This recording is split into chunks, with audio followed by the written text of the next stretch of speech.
how did he build the fleet? What aircraft did he have? Do you know if he purchased or leased the aircraft? How did he handle maintenance, and where did he get his parts? The the acquisition is really an important part of the non-sked story. As I mentioned earlier, these were war surplus airplanes. They were obtained through the government. We went through the War Assets Administration. Initially, there were criteria, and we were a little bit under the needed criteria. And my dad went to his West Virginia senator, Harley Kilgore, and explained the story and told him what they were wanting to do.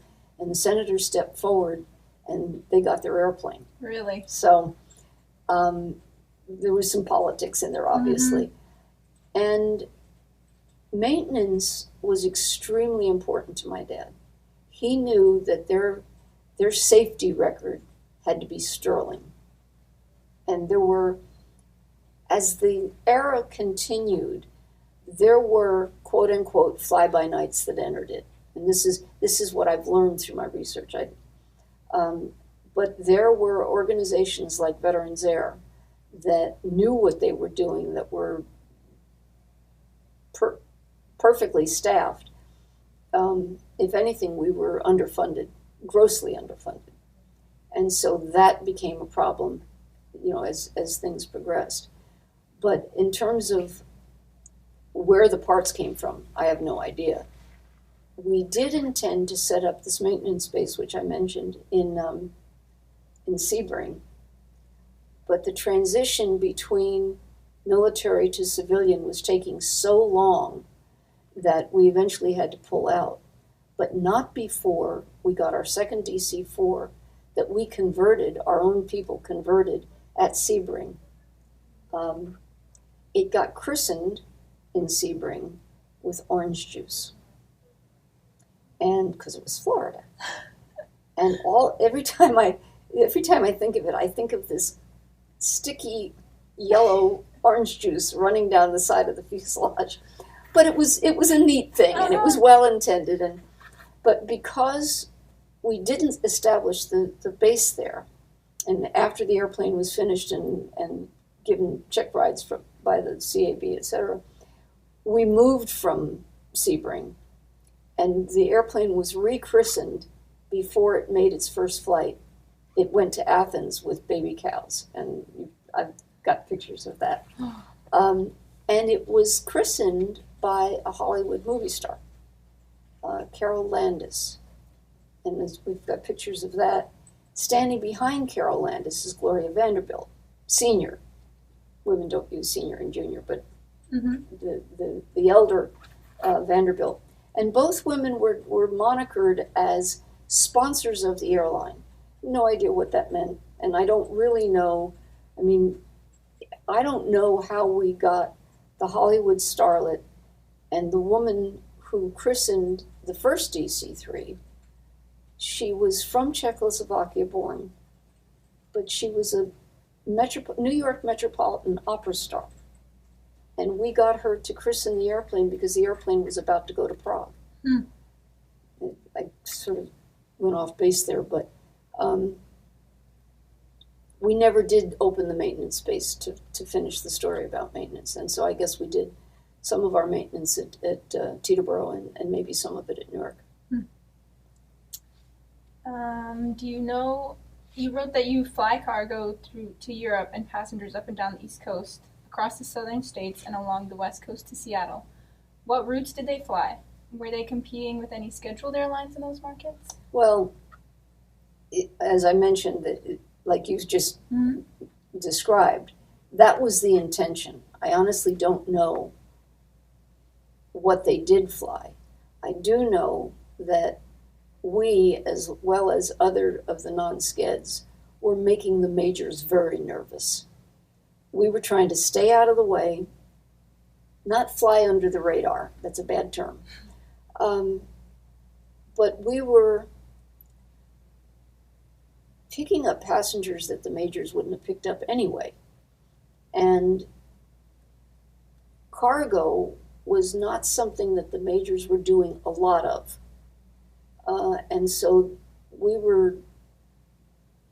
that wasn't competitive on the surface, but it was still an issue, and it came to play later. Was there any other non-scheduled airlines that you know of that you might have been competing with? Oh, in the region? Yeah, non-skeds, probably all of them. Yeah. I mean, the passenger market were all the people that couldn't afford to fly on the majors. Mm-hmm. And when I keep saying majors, Delta, Eastern, Pan Am, TWA, and there's a fifth one. I always forget the fifth one. They were only flying one class of service. It's the skeds that came along and started doing what they referred to as coach. And they purposely used the term coach because the passengers they were flying were used to buses and trains. So it was a familiar terminology, and it was pretty smart. Mm-hmm. Eventually, the CAB forced the majors to start flying coach fare. I learned that through research done by David Stringer, who is an aviation historian. Very neat. Do you know how they marketed the airline? Did they use any passenger incentive programs? I'll answer the last question first. The passenger incentive was the low fares. Right. How they marketed, I would love to know. I would love to know how we got those amazing women to christen the airplanes. Mm-hmm. Where the logo came from. The logo was so attractive that not many years ago, current time, it was included in a book called En Route of vintage graphics of the golden age of aviation, and our logo was in there. The UN contract, I would love to know where that came from, how we won it, because there isn't a non-sked that was in the air that wouldn't have wanted that contract. And it elicited a lot of publicity.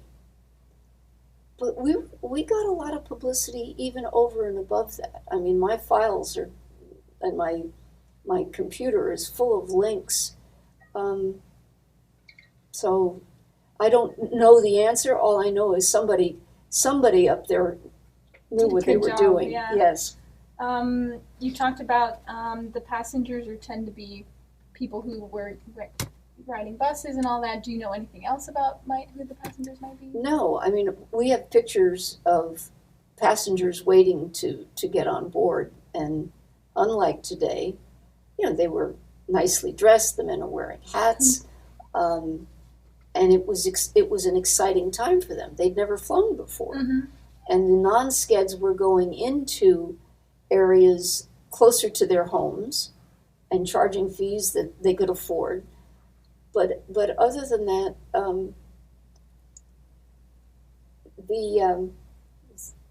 funny story, Marilyn Grease, Bob Grease's wife, she would go with him sometimes to the airport on the weekends when we were doing the Newark, Miami route. And this was before we had installed seats. When we took the airplane, it was in military-style bucket seats along the sides. And when we painted the airplane, but we didn't do the interior initially. And Marilyn came along and vivacious, fun. She greeted the passengers. She would help them get settled in the airplane. And remember, a DC-3 is a tail dragger, so it was a kind of a walk inside.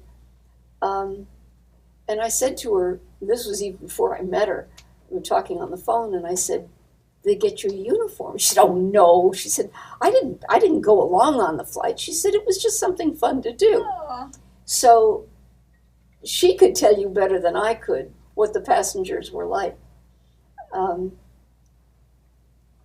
can edit this out if you want, this next story. Marilyn tells the story that very often when she would do that, one or two of the gentlemen on board would ask her if she would like to go with them for the weekend, because they were only going for the weekend, and then they were coming back. And she told Bob the story, and he said, "I don't think I'm going to bring you to the airport anymore." Oh, how funny. What was the service like if you went to Veterans Air? What kind of things would they experience? Did they serve meals? And do you know anything about the ticketing? The simple answer to that was no frills, and especially while it was still in bucket seat mode. The ticketing was interesting. We had a ticketing office in Newark, the downtown Newark, and probably a small one at Newark Airport. But our ads also talk about a ticketing agency. And I've read about the concept. I don't know if they were like travel agencies as we know them today. I don't know that if the agencies helped us book, we gave them, I just don't know. I would be guessing. I met Richard Broughton's sons, Craig and Bob. And independently, actually in 2 different states, they told me that their mom and dad met when she was selling airline tickets. And when Bob repeated it for the second time, I said, "Bob, what airline did she sell tickets for?" He said, "I don't know." And I said, "Is there any chance she was selling tickets for Veterans Air?" And now he answers, "I don't know." It's like it never crossed his mind. Why would it? Was Richard a pilot? Yes. Okay. And they were able to ask their mom's sister how the 2 of them met. Mm-hmm. And Aunt Lily said, "Oh, yeah, she worked at Veterans." And the story goes that Dick Broughton saw Anna and said to one of his flight buddies, "She's pretty." And his buddy says, "Forget it, she doesn't date pilots." Not to be deterred by such comment, he asked her on a date. And she turned him down and told him she didn't date pilots. But he then came back at I don't know what interval and asked her if she'd have ice cream with him. And that worked. And as handsome as he was, and in uniform no less, Veterans Air uniform, but still a uniform, I mean, it's not surprising. But she had a military career, a short one, but she was in the military. She was also a cryptographer. And like many of the Veterans Air wives, she was a force. And they chose wisely. Their women were strong and needed to be their wives because they were in rough business. But they got married and lived in Alaska for when they had their first baby. I mean, the story goes on. But yeah. Beautiful. How did the airline handle scheduling? Do you know if the airline experienced peak seasons? Peak season. Yeah, we followed the peak season. The Miami, Newark snowbirds, and then the Cape Cod. Those are the only 2 areas that I know for sure, as I've mentioned, that they flew. And scheduling is a mystery to me. They were non-sched, so they weren't selling you a ticket for 9 o'clock tomorrow morning. All they were guaranteeing was they could get you there and bring you back. And I've never read anything that explains, they fill up the DC-3 and then they call people and say, "Okay, we're leaving on this." I don't know. I don't understand how they did scheduling. I know they scheduled their maintenance very closely. As I said before, maintenance was a very important factor. And there's, in the article in Air Transport, there's a maintenance schedule, a chalkboard up on the wall.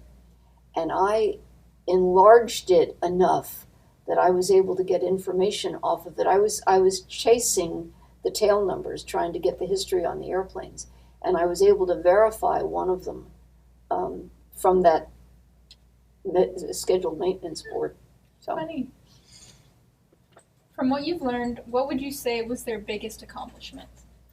That they existed? Yeah. Yeah, that was their accomplishment, Mm-hmm. that they actually pulled this together, made it work, got the UN contract. I mean, that's it took guts, it took determination, it took belief in what they were doing, belief in each other. Morgan Cooper Walker, was the captain on 4 of the 6 UN flights, and he recruited Thomas Coward, who flew with him in the military as his flight engineer. And I have a letter of Cooper Walker trying to recruit one of his other Army buddies to come to veterans, because he says it's a good group of guys here, and this has got a lot of potential.